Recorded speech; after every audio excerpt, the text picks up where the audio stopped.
ಜಗಳೂರು ಪಟ್ಟಣ ಪಂಚಾಯಿತಿ ವತಿಯಿಂದ ಶಾಲಾ ಮಕ್ಕಳಿಗೆ ಸ್ವಚ್ಛತೆ ಬಗ್ಗೆ ಅರಿವು ಮೂಡಿಸಲಾಯಿತು. ಒಣ ಕಸ, ಹಸಿ ಕಸ ಬೇರ್ಪಡಿಸುವುದು ಹೇಗೆ ಎಂಬುದನ್ನು, ಸ್ವಚ್ಛತೆ ಮತ್ತು ಪ್ಲಾಸ್ಟಿಕ್ ನಿಷೇಧದ ಬಗ್ಗೆ ಅರಿವು ಮೂಡಿಸಲಾಯಿತು. ಪ್ರತಿಜ್ಞೆ ಮಾಡಬೇಕು. ಪ್ಲಾಸ್ಟಿಕ್ ಎಲ್ಲಿಂದ ಕಾಣ್ತು ಅಂದ್ರೆ ಅದನ್ನು ಎಲ್ಲಿ ಹಾಕಬೇಕು, ಯಾವ ಡಸ್ಟ್ಬಿನ್ನಲ್ಲಿ ಹಾಕಬೇಕು, ಅಲ್ಲೇ ಜಾಗದಲ್ಲಿ ಅದನ್ನ ಹಾಕಬೇಕು. ಇದರಿಂದ ನಮ್ಮ ಆರೋಗ್ಯ,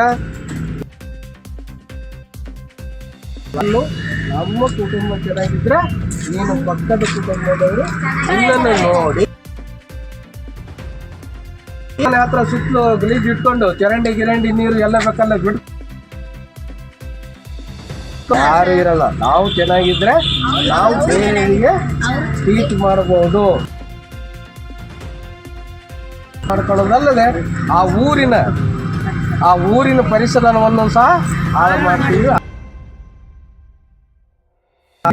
ಸ್ವಲ್ಪ ಯೋಚನೆ ಮಾಡಿ, ಯಾವುದೇ ಕುರ್ಕುರಿ ತಿಂದು ಎಲ್ಲ ರೋಡಿಗೆ ಬಿಸಾಕೋದು, ಪ್ಲಾಸ್ಟಿಕ್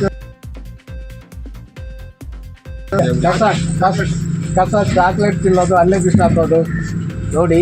ಬೇರೆ ದೇಶಗಳಲ್ಲಿ ರೋಡ್ ಮೇಲೆ ಹಾಕಲ್ಲ, ಉಗಳಲ್ಲ, ಮೊದಲು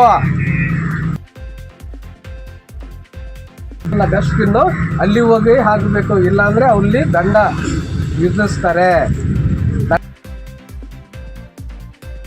ಇಲ್ಲಿ ಏನಾದ್ರು ದಂಡ ಹಾಕಕ್ ಹೋದ್ರೆ ರೋಡ್ ನಂದೆ.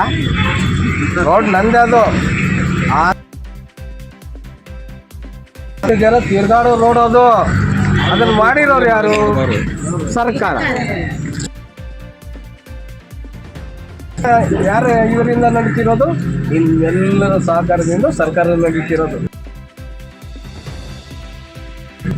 ಪೂರ್ತಿ ಹಾಳು ಮಾಡ್ಕೊಂಡು ಹೋದ್ರೆ ದೇಶ ಉದ್ಧಾರ ಆಗುತ್ತಾ? ಅದನ್ನೆಲ್ಲ ನಾವು ಮೊದಲು ಮನೆಯವರಿಕೆ ಮಾಡ್ಕೊಂಡು ನಮ್ಮ ಮನೆಯಿಂದ ಮೂಲದಲ್ಲೇನೆ ಕಸ ವಿಂಗಡಣೆ ಮಾಡಿ ಹಾಕಿದ್ರೆ ಇಷ್ಟು ಕಸ ಇರುತ್ತೆ. ಅದನ್ನ ಹಸಿ ಇದು ಲಾಭನೋ ಇಷ್ಟು ಲಾಭನೋ? ಅದರಿಂದ ನಾವು ಗೊಬ್ಬರವನ್ನು ತಯಾರಿಕೆ ಮಾಡ್ಕೋಬಹುದು.